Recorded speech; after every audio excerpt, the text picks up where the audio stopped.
নমস্কার বন্ধুরা, দীপিকা কিচেনে আপনাদের সবাইকে স্বাগত। আজ আমি আপনাদের দারুণ স্বাদের একটা নতুন ধরনের ব্রেকফাস্ট রেসিপি বানিয়ে দেখাবো, যেখানে আমি কোনো রকম আটা ময়দা ব্যবহার করছি না। আশা করি আপনাদের ভালো লাগবে। তাহলে চলুন রেসিপিটা শুরু করা যাক। আর এটা কিন্তু বাচ্চাদের টিফিনেও আপনারা বানিয়ে দিতে পারবেন। আমি সেইভাবেই আপনাদের আজ দেখাবো। এখানে আমি এক বাটি সুজি নিয়েছি। আমি ছোটো বাটির এক বাটি নিয়েছি, প্রায় 100 গ্রাম মতো সুজি নিয়েছি। সুজিটা প্রথমে একটু ব্লেন্ড করে নেব। দেখুন আমি ব্লেন্ড করে নিয়েছি। এবার এখানে দিয়ে দেব একটা গোটা কাঁচা আলু। আলুটা আমি এইভাবে ছোট ছোট করে কেটে ধুয়ে নিয়েছিলাম। অল্প পরিমাণ জল দিয়ে আমি ব্লেন্ড করে নেব।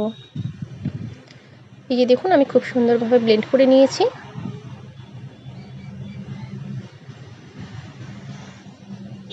এবারে এর মধ্যে দিয়ে দেব কুচনো কাঁচা পেঁয়াজ,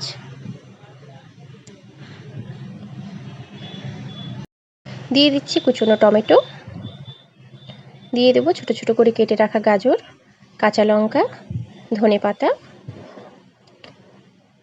আর দিয়ে দিচ্ছি গোটা জিরে 1 চামচ, আর দিয়ে দেব পরিমাণ মতো নুন। এবারে সমস্ত উপকরণগুলো খুব ভালো করে মিশিয়ে নেব।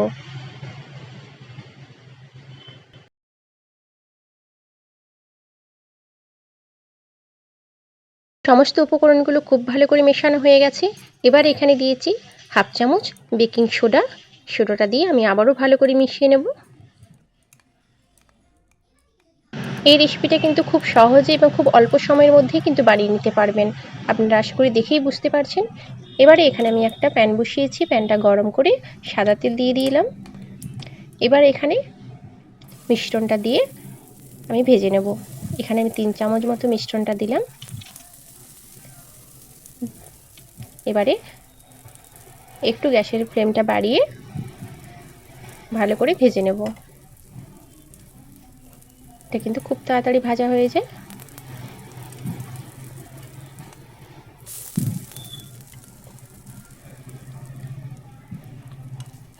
দেখুন দুটো পিঠি খুব ভালো করে আমি লাল লাল করে ভেজে নিচ্ছি।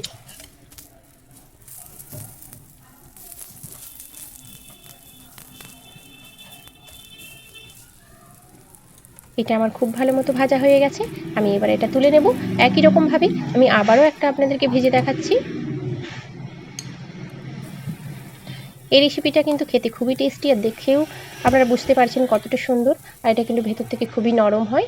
আর এটা কিন্তু বাচ্চারাও খেতে খুবই পছন্দ করে। বাচ্চা থেকে বড় আপনারা কিন্তু সবাইয়ের জন্য বানিয়ে দিতে পারবেন।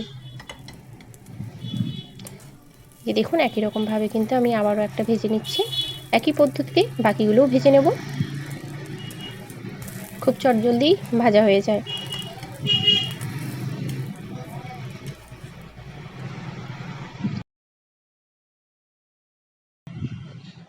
আপনারা দেখেই বুঝতে পারছেন এটা ঠিক কতটা টেস্টি আর কতটা লোভনীয়। এটা কিন্তু আপনারা এমনিও খেতে পারেন, না হলে টমেটো সস দিয়েও খেতে পারেন। এটা কিন্তু এমনিও খেতে ভালো লাগবে, সস দিয়েও খেতে ভালো লাগবে। আমি একটু আপনাদেরকে ছিঁড়ে দেখাচ্ছি। এটা দেখুন ভেতর থেকে পুরো সবজিতে ভরা। এই যে দেখুন।